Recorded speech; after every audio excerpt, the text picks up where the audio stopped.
I'm sure you heard about the Oculus Go. Today, I, along with my friend Roy, will give you our first impressions of it. So let's get to it.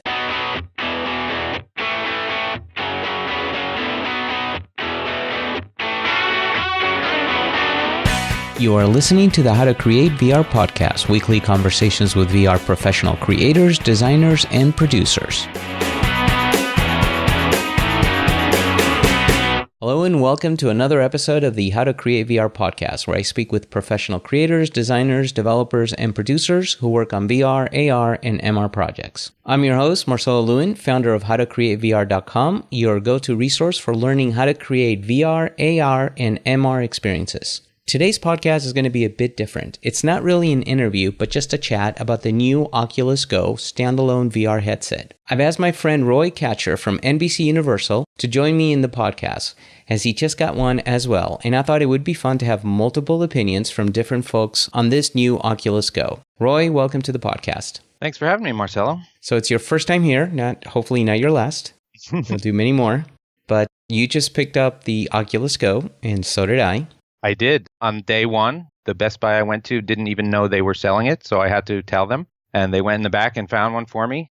They brought the wrong one, the 32 gig, and I told them to go back and bring out the 64 gig, and then we were all set. That is funny because I had the same experience. The guy that I went to Best Buy. I was watching F8, and I turned to, because I was expecting them to announce it, but I didn't know they were going to sell it the same day. I thought it was going to be maybe in summer or whatever. Yes. And I turned to my coworkers and said, I'm going to go get this tonight. And I literally, after work, I went, picked one up. The guy had no clue what I was talking about first. And then he started asking me, oh, this is pretty cool. How does it work? So I had to, of course, explain it. And I picked up the last 64 gig. So I guess they sold quite a bit of them. That's interesting because they didn't have any out on the shelves. They had the Rift and I guess some other type of VR headsets. But yeah, I had to basically tell them to go find it. What time did you pick it up? I would say around 5:30 p.m. Eastern time. Oh, okay. So in the afternoon, me too. It was around that time, but Pacific Standard Time. So because I thought maybe in the morning right after the announcement, maybe, they don't have it out. But no, they had ours out, but they had only the 64 gig they didn't have out. They had to go to the back. They had maybe 4 or 5 of the 32 gigs, but I figured for $50 more, it's worth just getting it. Well, I was lucky. I had a gift card for $50, so I got the 64 gig for the 32 gig price. So, oh, that's pretty cool. So, hey, before we jump in and start talking more about this, why don't you just give us a little bit about your background and how did you get into VR? Sure, no problem. I've worked in information technology all my life. I've been a programmer, a systems analyst, systems engineer, a security consultant, but currently I'm an IT architect at NBC Universal, where I've been since 2014, so a little over 4 years. In 2014 is really when I started getting interested in VR. I guess 2 things come to mind when Facebook bought Oculus. That was some news that I was following, because I follow media news on a daily basis anyway, just being in the industry. And the other thing that I found at that time was something called cinematic VR, which was at the time, there was an article by a company called Jaunt. Have you heard of them? Oh, yeah, big time. Yeah. 360. So, Yep. Yep. And I had always known VR was basically computer generated environments. But then when I heard about Jaunt doing 360 video that could be viewed on a VR headset, something clicked. I'm like, wow, this could really be the future of media, future of television, future of film. I had never really thought, I didn't know about 360 video until this article about Jaunt and that they were working on content for the Oculus Rift, which wasn't out yet, but obviously the developer kits were. So I just kept following the stories on a daily basis. And I finally had the opportunity to try the Rift towards the end of 2014. The movie Interstellar came out and they had a tie-in promotion at a theater in New York City where basically in the lobby of, I think it was a Lowe's theater on Broadway, you basically would line up and they had 2 chairs. Folks were being given a demo. They had like 3 people helping you, put this on your head. This was before the Oculus Touch controllers even existed. It was purely just a put it on your head and just watch this 3-minute experience where you're floating through a spaceship. You basically wait online for over an hour. You get a 3-minute experience and then you leave. So, but even so, it was just amazing to see. And from that point on, I've just been following the industry. I have right now 5 different headsets. 5? Two versions of Jeez. two versions of the Gear VR, one Google Daydream. I have the Windows Mixed Reality, and now I have the Oculus Go. I never bought the Rift or the Vive. I've tried them at trade shows and things like that. I think they're great, but I was lucky enough to get the Dell Mixed Reality headset for $219, which really gives you room scale. It's very comparable to the Rift or the Vive, and I'm quite happy with it. That's a crazy price. They keep dropping the price, and that's really for another podcast because we can talk about MR for a lot, but they keep dropping the prices of the Microsoft MR headsets. Yeah, it's true, and I guess there's some speculation whether it's not doing well or it is. I love it. I mean, I think it's a great product. So interesting. All right, well, cool. And then obviously you've tried real virtual reality, as they call it, right? The interactive, the fully computer one. And with MR, you're into that. So then obviously you wanted to make the jump into the Go. So why don't we talk a little bit about the Go? For those of you that have been living under a rock that listen to this podcast, but I think most of you that listen to the podcast are not living under a rock, or unless it's a virtual rock. Oculus Go is a brand new HMD from Oculus, Facebook, and it stands right in between the Gear, the mobile version, which you need a phone for, and the desktop version, which you need a computer that you need to attach it to. And basically, it's a standalone that you just put on your head, press a button, and you're in VR. No phone required. Kind of. We'll explain that in a minute, but really no phone required to run this. And it sells for $199. It comes in 2 versions. The $199 is 32 gigs of storage capabilities. And the 64 gigabyte version is $249. That's the one that I ended up buying, the one you bought, Roy, as well.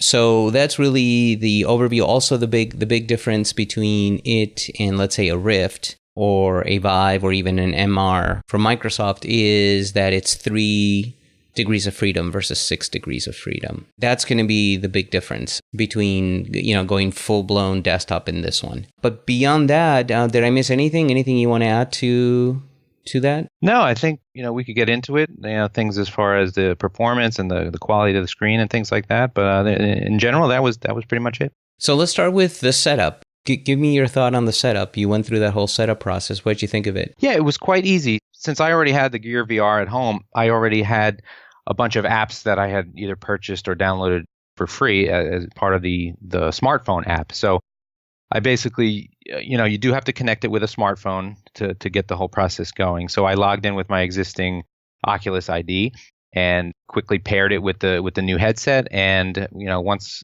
there was initial update, I think maybe 5 minutes or so. But once I finally got in and put the headset on, I was able to see the Oculus Home, where I could look at my library, which it had basically pointers to the apps that I already owned, but they were not downloaded. So I had to go through the process of downloading.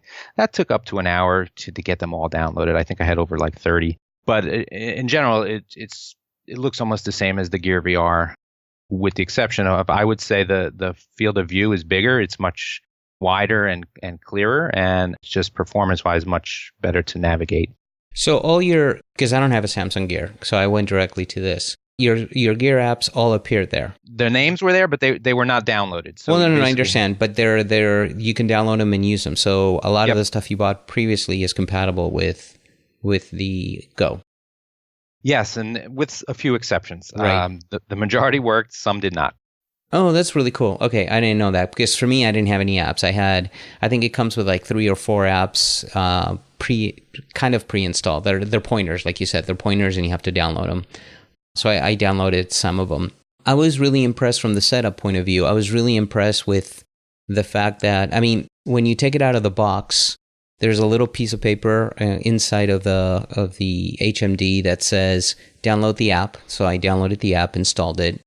And then you turn on the device, you engage the app, and literally it tells you step 1, do this, step 2, and I think there was 5 steps. That's it. Once you do that, you're done. You're in. You have to, I think it connects initially via Bluetooth because there's no wireless setup. Right. And then it'll ask you for the wireless network password. And then once you do that, then that's it. You are in. And I was really blown away by how easy it was to set up. Yeah, it really was. And besides pairing with the phone, you have to pair the controller as well, I believe. Right. That's also the Bluetooth, yep.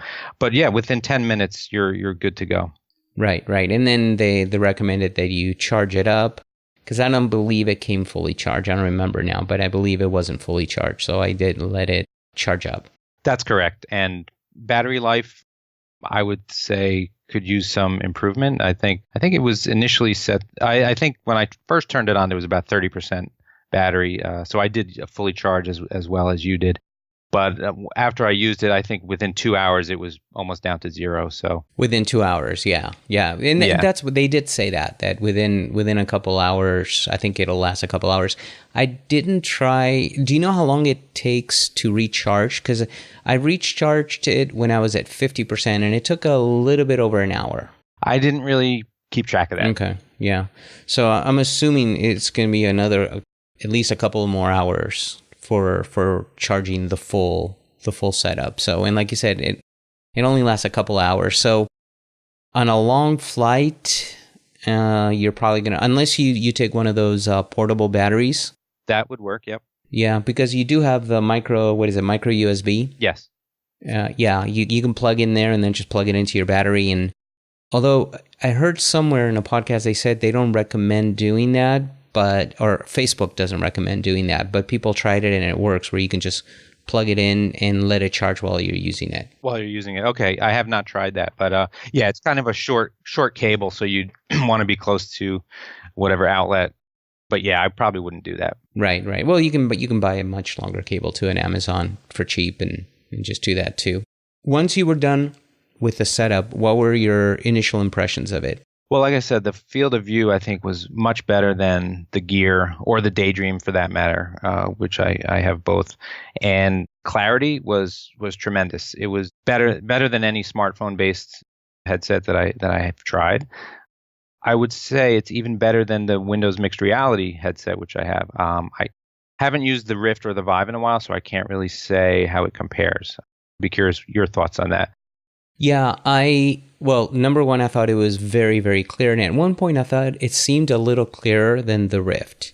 Resolution-wise, I still found the Rift to be, it seems a little higher resolution. I'm not real sure of that. I can't confirm the numbers because I can't find the specs anywhere, the actual specs of Oculus Go. Well, I did find them, and I made note of it. So the resolution is 2560 by 1440. But I don't have the Rifts in front of me, so I couldn't make that comparison. It says 1080 by 1200, so that would be 2160 by 1200. Okay, so then the Go is higher res. Yeah, it seems like it's a little bit higher res.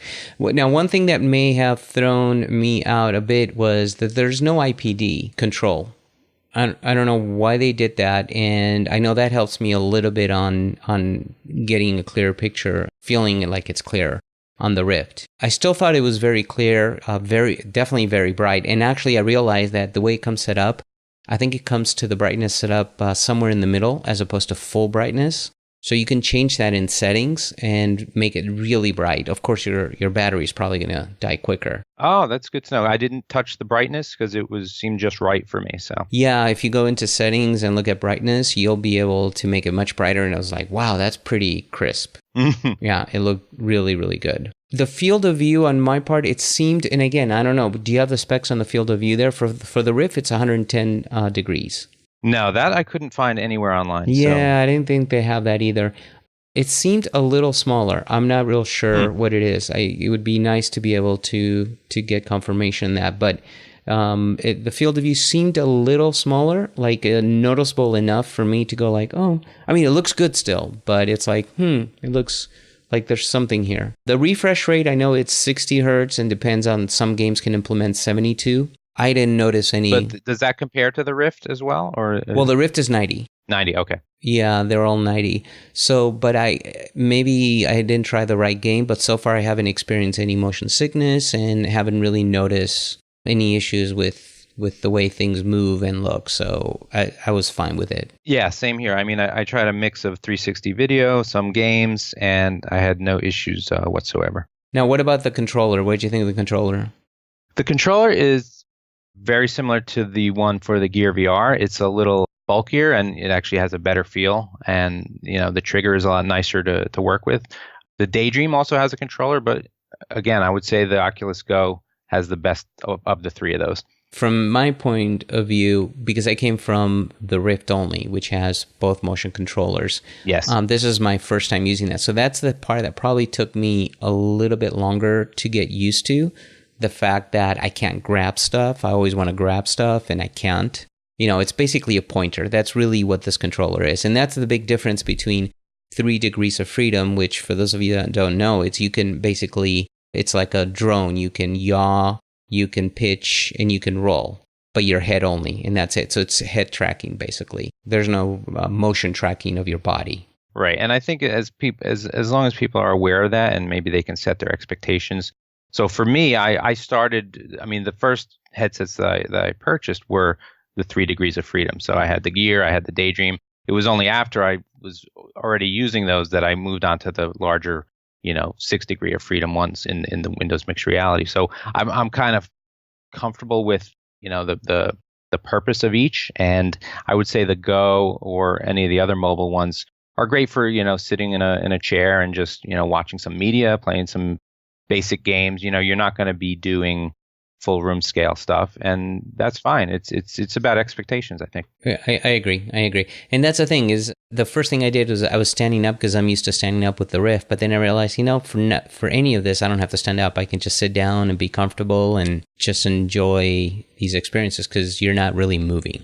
Absolutely. And it helps to have a swivel chair. I don't know if you do that. Right. So you can easily turn around. Yeah, that's a good tip, actually. So that was the trigger. What about the feel of the actual HMD? What did you think of that? The cloth and how it felt in your head? It was comfortable. I would say it could be a little lighter. After having it on for up to an hour, it did sort of weigh on my face a little bit in comparison to like the Daydream, which is very light and you could probably wear that all day. This did start to feel a little bit heavy. And I think maybe if I had adjusted the straps a little differently, but compared to some of the others, like even the PlayStation or the Windows mixed reality, where they have sort of that halo around the top where it sort of suspends the weight on the top of your head so that it's not resting on your face. That's an improvement in terms of those types.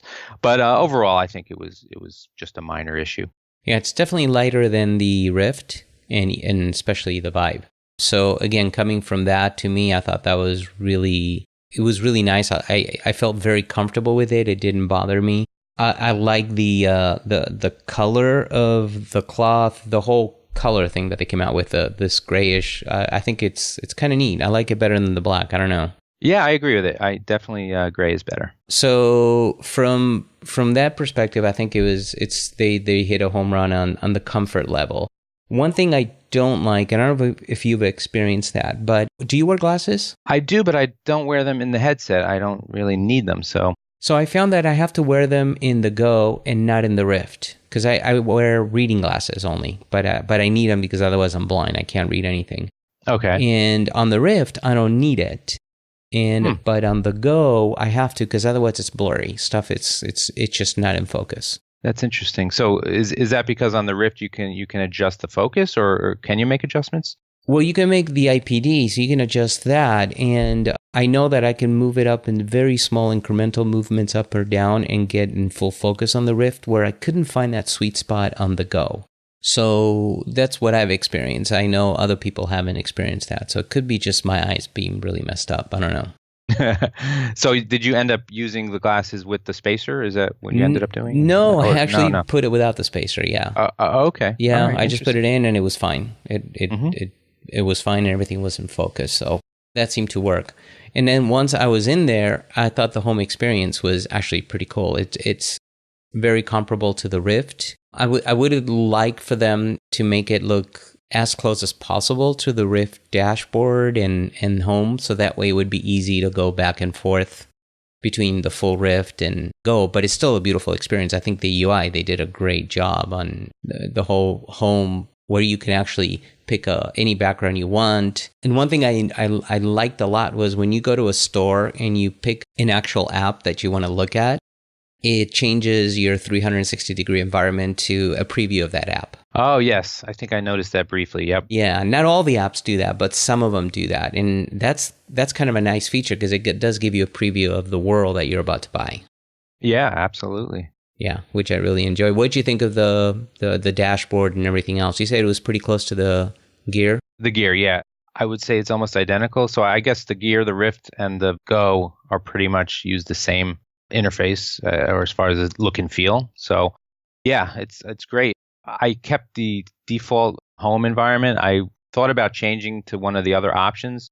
I may go back and do that, but I couldn't find under settings where to do that. So I'm wondering if once you choose it, you're set, but I'll have to figure it out. I'm trying to remember where you do that. I know that at the beginning you're able to choose, and I can't remember right now exactly. When you go to settings, there's also an all settings that you can choose, and then that brings up the pop-up with all your settings versus just the few that show in the dash. Oh, okay. That's probably what I'm missing. So you might want to look at that. What do you think of the speed of it with apps installing and running? Well, the speed as far as performance is fantastic. I mean, I saw no issue. And I was surprised that, again, reading the specs, it uses a Qualcomm Snapdragon 821, which is like a 2-year-old mobile chip from smartphones, probably from 2016. So despite that, it's not the latest. It speed-wise is fine, and I'm very, very happy with it.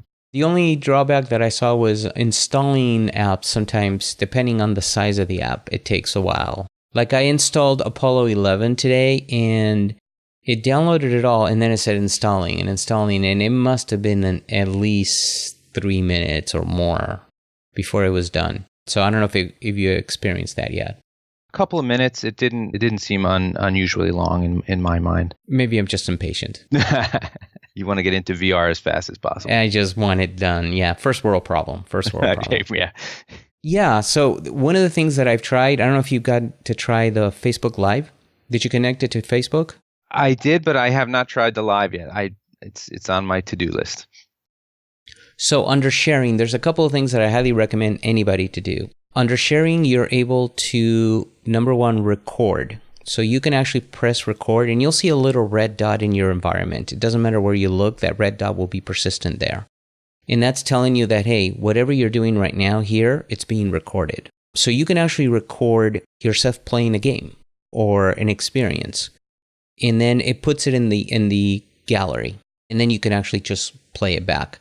The other thing you can do under sharing is you can say Facebook Live and you can stream. So basically you're streaming. And I did a couple of streams on my Facebook account where I'm in there and I'm literally just going through it and chatting and telling people, okay, I'm in the dashboard. And I believe I played Dead and Buried, and I was playing that game and people were watching me play the game while I was talking and explaining what I was doing. That's fantastic. So, and you get a little red dot when you're also streaming, so you know that you're live, right? It's super, super cool. And to me, the way I thought about this is from a training perspective. You can load up a training experience, stream it live to teach people if you want. I thought it was... Can you do this with the Rift as well? No. Oh, at least not that I know of. Yeah. And I've been playing it for quite a while now. You can't. And I'm hoping they can bring that over to the Rift. Now, you can stream live from Spaces on the Rift, Facebook Spaces. That's their social app. But you cannot stream live. Let's say I can't bring up, let's say, Space Pirate Trainer and be streaming through there and people watching me play that. You just can't do that I know of. If I'm incorrect, please email me and tell me, and we'll post a correction on this. But I'm pretty sure you can't.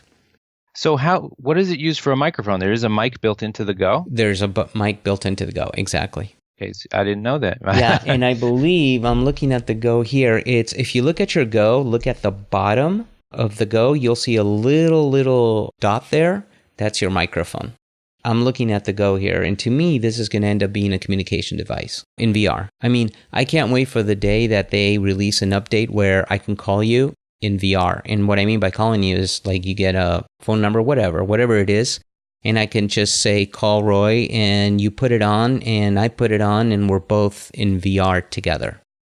Well, isn't that what Oculus Rooms gives you, or is that well, not the case? No, you can. But what I'm talking about is you have it down on your desk, and I literally call you, and it rings, and you put it on, and you're answering the VR. Yeah. I mean, and to me, that's powerful, right? Because then it becomes a useful tool. Absolutely. Not just a for fun tool. That's incredible. Yep. Yeah, but rooms you can do that. The other thing that they announced was the Oculus TV, Oculus Rooms, Oculus TV, Oculus Venues. Yes. Do you want to explain a little bit about those? I've only read briefly, but I believe venues will be for live performances that you can attend as a audience member, whether it's live or recorded. Probably both. TV, I think they're going to have various channels like ESPN or even Netflix or Hulu available sort of in a virtual theater. Is that correct? Right. Yeah. And we can watch together as well. So multiple people can go in there and hang out. And that I think is really cool, where you can go in and go, hey, Roy, let's go watch, the latest episode of Breaking Bad, even though it's over, but whatever. Yeah. And you can watch it together. You're at home, I'm here, and we can be in a virtual theater room or in a living room, because you can pick different environments. And literally, we're right next to each other there, and you can add multiple people. Yeah, that's fantastic. And I think that's been one of the main complaints about VR, that it's too much of a solitary experience. And I think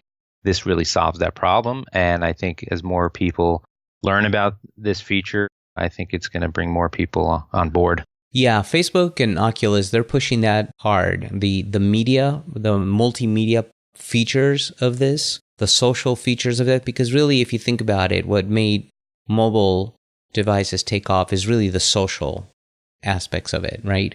Facebook, my mom that's 85 years old, she's on literally her phone all day long on Facebook. I mean, seriously, I kid you not. But really, that's what, people love to communicate with other people. Absolutely. Has your mom tried VR? She tried the Rift. What I did is I put her on Google Earth and took her to where I was born I'm from South America, and took her to the house we used to live in when we were there. And she almost cried. I mean, she just couldn't believe that she was outside that house. Yes. Or apartment, actually. Looking up, and it was like she was there. Yeah. So she was blown away by it, yeah. Although she kept saying, hold me, I'm going to fall, because she was like all weirded out about it. Yeah, Google Earth is one of the best apps in VR right now, I think. But it's true, you can get a little motion sickness if you don't make some adjustments, but it's really cool. So what experiences have you tried already on the go that you like?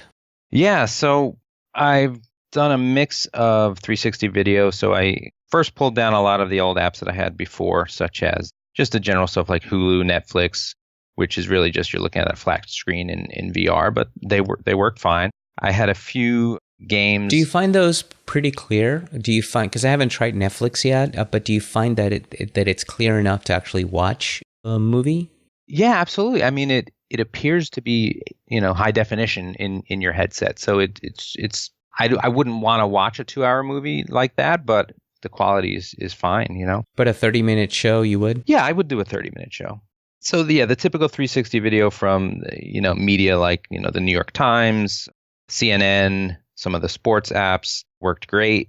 Then a couple games, I did the Star Wars Droid Repair Bay, the Tomb Raider, Lara's Escape. They all were good. One of my favorite, and it's just a little quick game, Blade Runner Replicant Pursuit. I don't know if you've tried that. I have not tried that. I've tried Blade Runner on the Rift. I think it's Blade Runner 2045. Okay. There's a couple of them. Yeah, I'm sure they're all good. I did the Dead and Buried, which was fine. Yes, I love that. I put that one down as one of my favorite ones. Yep. And then there were a couple of new apps. One was called Anshar Online. It's a sort of a space combat game. It was $7.99, so I sprung for it and tried it. It seems great. Another new app from Universal, Jurassic World Blue, which was great. A little sort of a 5-minute CG movie experience, which also was great. The interesting part is there were 2 apps that would not install. One was Jaunt VR, which surprises me because they were one of the early ones out on the Gear. Just said failed to install. So I don't know. We'll have to figure that out. And then surprisingly, Oculus 360 videos would not install, and it's their own app. I don't know what happened there, but were you getting an error? Yeah, it just said could not install. Oh, so okay. Because they did say that the binaries are compatible from the Gear to the Go. Maybe they're still working out some of those kinks. I got Face Your Fears. I don't know if you got to try that one yet. That one's pretty cool. Melody VR is another good one, which is kind of like they're calling it the iTunes for VR. Mission ISS, which is a good one. Yep, I downloaded it, but I haven't launched it yet. Yeah, that one's pretty good. Next VR is great if you're into sports. I'm not really into sports. I do like soccer, but I wanted to check out some of the soccer stuff, and that was pretty cool. I liked it, although it's kind of more like 180 versus 360. True. Yeah. That is true. And I did try the Jurassic World, a couple of those as well, which I liked. Yeah, but I think for now, right now, Dead and Buried was my favorite for now. Yeah, that's pretty cool. Although I just bought for $16.99, they have this Learn package, and it includes a variety. It included Apollo 11, which I loved on the Rift. I don't know if you ever tried it. Yes, I have it on the Windows Mixed Reality. Yep. I love that one. Yeah, it's excellent. Yeah, so it included that and included a bunch of other more educational titles for $16.99. And I figured, what the heck. So I installed them. I did not try them yet. So we'll see how it goes. So let's talk a little bit about, we gave it a lot of love, but let's talk about a little bit of the reality here, about some of what you think are challenges or improvements with it. I have some thoughts. We probably are going to match up on a lot of these. So maybe we'll just go back and forth. Storage, I think it needs an external SD card capability. Back you up on that one, 100%. Yeah. I mean, I'm okay with having the two versions, like the 32 and the 64, but let me add an SD card. Right. Why put a limit on it? One that kind of bothered me a lot, to be honest with you, is because I was adjusting the HMD quite a bit. I told you because I couldn't see sometimes really well. The power button, I kept hitting it. Yeah, in my case, I kept hitting the volume button, which wasn't so bad. But yeah, you're right. It's in a weird position. Yeah, I hit it, and luckily it doesn't shut down. It says, do you want to power down? And you have to actually point and click power down. But it became kind of annoying after a while. And I agree with you on the volume button. I would hit that one too. I noticed a little bit of light leakage like around my nose, which, I mean, that's a small problem, but not as bad as the Daydream. The Daydream, I think, has a huge problem with that. Even though it's a much lighter and more comfortable headset, there's major leakage problems. The Go had, I would just say, a minor amount of that. Yeah, I back you up on that one too. I noticed that too. It wasn't a big deal after I adjusted it. No IPD adjustment for me. I'm not sure why they did that. Almost every HMD. Now, does the Gear have an IPD adjustment? Yes, they do. So why did they do that with the Go? I don't get it. I don't know. Maybe they thought they optimized it for everyone, but one size fits all, but not really the case. Yeah, I don't think so. But anyway. I have one, I would say, a major issue with it, and this was true with the Gear VR as well. It's very difficult to play YouTube 360 videos without some secret method, which I don't know what it is.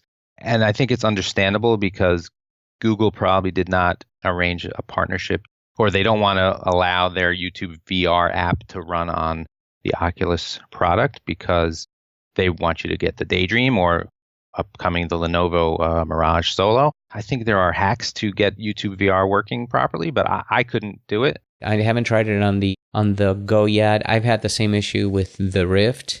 And I know that galleries, I haven't fully tried galleries, the Oculus Gallery. And that one, from what I hear, is you can play 360 video. You can actually bring in videos from Dropbox, from a variety of places. So I haven't tried that yet. They may have YouTube in there, but I don't know. I mean, I watch a lot of it on YouTube. I put some of my own 360 videos out on YouTube, and it's just almost impossible to get to them, or until I figure out a way to. It's currently impossible. Right. I agree. The big one for me is, and I know this is a temporary thing because of technology right now, but it's 3 degrees of freedom versus 6 degrees of freedom, I think. And I know Santa Cruz, which is their next version, it's not of the Go, but it's a step above the Go. They're going to have inside-out tracking just like the Go with 6 degrees of freedom. I think if they could have done 6 DOF on this, man, it would have been a killer device. Yeah, I would agree. And I think that's what Lenovo is trying to do because theirs was launched this week as well. I think it's available now, and I don't plan to actually get one in the near future, but they have 6 degrees of freedom, but with limited controller functionality. Right, 3 DOF on the controller. Yeah, exactly. So, and that's for $400. So I guess if Oculus did that with the Go, it would be a lot more expensive. And I'm okay with it. I'm okay with 3 DOF because I have the expectations, I guess, where they need to be. I know this is more of a casual thing if I'm just sitting in my easy chair and want to put something on really quick. So I'm fine with it. I believe in your write-up you mentioned it would be good to have 2 controllers. And I think that's a great idea. You know what I mean? Like for the games where you might want to use both controllers. I think that's a great... Well, like Dead and Buried. I mean, yeah. It would be nice to use both controllers. I mean, I know you can't have 6 stuff on there, but why not let me have 2 controllers and shoot with both hands? Yeah, I think that's a great idea, and I'm surprised they haven't thought of that yet. Well, you mentioned battery life. That needs to be improved, and I'm sure that'll be improved. The other thing that I thought would be kind of nice to have is if this becomes truly portable, let me hook it up to my T-Mobile plan. Sure. So then it becomes truly portable. Then I can truly be in the car downloading games, playing online, of course, not while driving. Absolutely. No, that makes a lot of sense. I mean, they could market 2 versions, kind of like when you would have the iPads that do only Wi-Fi or the iPad with 4G, I think that's a great idea. So I think we covered pretty much everything. I mean, hopefully people got a good overview of this. What do you think? Overall, what do you give it? Yeah, I would give it a 9 out of 10. I think it's a great device. It's definitely the best mobile headset available right now, and I think it meets all my expectations. Wow, 9 out of 10. That's pretty high. I'm up there. I would give it an 8 because I know there's still room for improvement, like 6 off, maybe a little bit more battery life. But still, I would consider this probably, if you take the whole package, one of the best HMDs, period, including Rift, Vive, and everything, just because of the portability. And the way I also look at it, and maybe we can talk a little bit about the future, what your thoughts are. But I mean, to me, I see this as truly the future of VR. This is what VR should be. It's a device that I can take anywhere. What impresses me the most every single time I put it on is when I press the button, I'm in. I get the little O for Oculus, and I'm in. That's it. I don't have to boot up my computer. I don't have to log in. I don't have to plug in cables, run out, nothing. I totally agree. And using the smartphone-based ones prior to this, I mean, there's no reason to go back. And that was really a hassle to get those going. This just is the future as far as I can tell. Well, and this also begs the question, does that mean that, and neither of us know this, but I'm just putting it out there, does that mean that the Gear is bye-bye? My theory, it is. Yes, I would say it is. I don't think they're going to make any future versions of it. I think they've made 3 or 4 different versions to stay compatible with the Samsung Galaxy phones. I don't think they're going to release them anymore, to be honest. I don't see why they should. What do you think of the price point? I think it's just right, and I was lucky to have a gift card, so I got the much better one for... But $199, it's like a psychological price point, and I think they did that on purpose, because I think if you would have been in the 200, like even when I said I'll buy the 64 and the guy told me it's $249, I had second thoughts, and I said, well, it's only $50 more. But when I heard $199 for the release, I was like, oh man, forget it. I'm just buying this. It's a total no-brainer. So I'm wondering if they're actually making money with this or if they're losing money, because they pack so much technology into this for $199. That's a good question, because a typical smartphone, if you bought it without a plan, you're going to pay $799 to over $800 for a really high quality smartphone. So I think they're losing money. I mean, obviously they make money with the store, right? When you're buying the apps and they take a cut there and all that. But true. My thought is they're just trying to take market share right now. It's just take full control. The Focus is about to come out, right? That's the Vive Focus, which is the... Oh, yes. It's the standalone as well. So maybe these guys just wanted to let's take as much of the market right now before anybody else jumps in.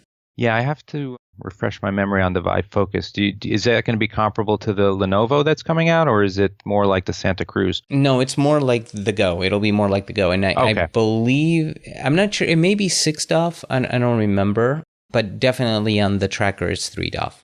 One thing I did notice, and I don't know if you noticed this, and not so much on the Go, I went to VRLA, and they had something called the Pico, which is kind of like the Go, standalone, 6 DOF though. But one thing I noticed with that one extremely heavily is when I move my head, the environment would actually shift a little bit as well, and it would make me motion sick. And I've noticed that with, I believe it was the Focus as well. But I didn't notice it with the Go. I noticed it maybe just once or twice, and it was very little, so it wasn't a big deal. But it seems to be an issue with these standalones, or maybe inside-out tracking. I don't know. That's a good question. Yeah, I haven't experienced that, so I can't really say. Well, ultimately, we love it. I mean, like I said, you give it a 9, I give it an 8, so we're still pretty much up there with them. I think for the price point, everybody that's into VR should definitely go get it. Absolutely. And it's a good thing to bring around to demo with people. It's you don't have to hook it up to any computer. Just keep it charged and you're good to go. Yeah. The lenses are much better than the lenses in the Rift. They've improved those too. Oh, that's good to know. Yeah, it's been a while since I tried the Rift, so it's hard to remember exactly how to compare one to one. All right, Roy. Well, I think we fixed all the problems in the world. Fantastic. Well, almost all of them. Thanks for being at the podcast. It was really fun. Our first one together, and we'll do many more. Yes. Thanks for having me. It's been a blast. Do you want to promote anything? You want to give your email? You want a website? Whatever you want to do. On Twitter, I'm at Roy Kachur. That's RoyKachur. All right. Well, thanks again. And I hope the rest of you enjoyed our overview of the first impressions of the Oculus Go. Thanks for being here with us. If you did enjoy this podcast, please remember to subscribe, leave a comment, and like us on iTunes or SoundCloud. For more episodes, check out howtocreatevr.com/iTunes or howtocreatevr.com/SoundCloud. If you're ever in the Southern California area, we have a monthly meetup with lots of great presentations. You can join or RSVP for our next meetup at howtocreatevr.com/meetup. Finally, if you are interested in learning more about how to create VR, AR, and MR experiences, please visit howtocreatevr.com. So until the next episode, I'm your host, Marcelo Lewin. Cheers, everyone.